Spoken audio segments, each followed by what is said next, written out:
oduu ajaa'ibaati. Jarri sirna qeenxee leellisan akkana jedhan. Oduun kun maalii? Tokko lamaan dhaga'uuf adeemtu. Maatii Oromiyaa Tootaal. Hanga xumuraatti nu hordofaa. Viidiyoo kana laayik taasisaa. Akkasumas kan haaraa taatan chaanaalii kana sabskiraayib gochuu hin dagatinaa.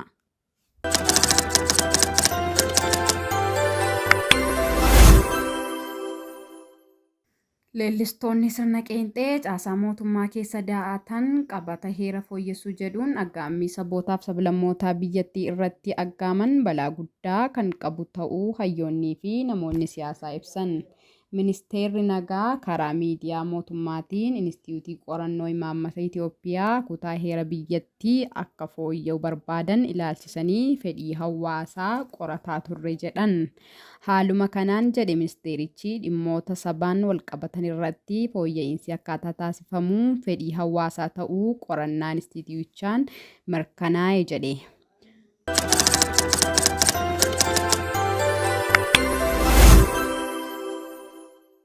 Bu'uuruma kanaan keeyyata 8 heera biyyattii kan waa'ee birmadummaa sabootaaf sablammootaa dubbatu asxaa biyyaalessaa daangaa naannolee sabdaneessummaa bu'uureffatee tolfame.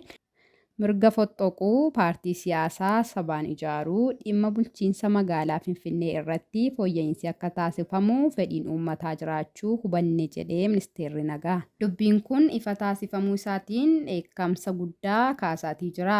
Hayyoonnii fi namoonni siyaasaa garaagaraa yaada kennaniin warri sirna qeenxee durii leellisuu caasaa mootummaa da'eeffatee qabata heera fooyyessuu jedhuun sirna federaalaa sabdaneessummaa fi mirga sabootaaf sablammootaa irratti aggaamaa jiraachuu himaniiru.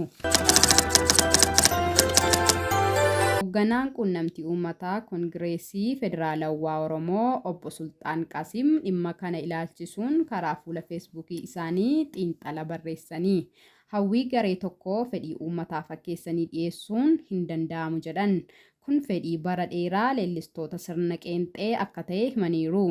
Aggaammiin kun utubaalee sirna federaalawaa sabdaneessaa kanneen ta'an mirga birmadummaa sabootaa, mirga hiree ofiin murteeffachuu, hundeeffama naannolee afaaniif eenyummaa bu'uureffatee mirga sabaan gurmaa'uu fi kanneen biroo bu'uuraan diiguuf kan keeyyeffate akka ta'e ibsaniiru.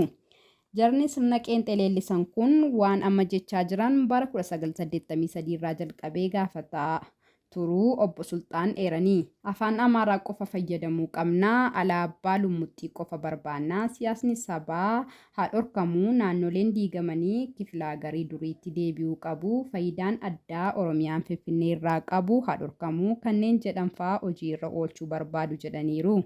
Adeemsi gareen kun caasaa mootummaa keessaa dhokatee ittiin deemaa jiru biyyattii balaa fiduu eeranii kanaafis waraana kaaba Itoophiyaa hunkuteessuu fi Oromiyaa hunkuraa jiru akka fakkeenyaatti kaasanii jiru.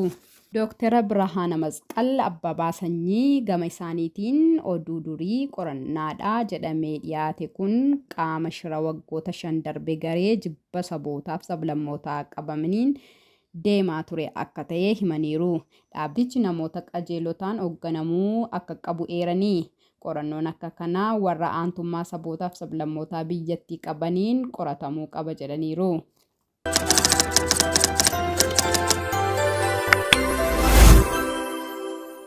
Maatii Oromiyaa Tootaal kanarra isiniif dhiyeessine akka irraa barattanii fi itti gammaddan abdii guutuu godhachaa viidiyoo kana hundi keessan sheer taasisuun dagatinaa. Guyyaa itti aanu odeeffannoo biraan deebinaa. Nagaan nuuf turaa.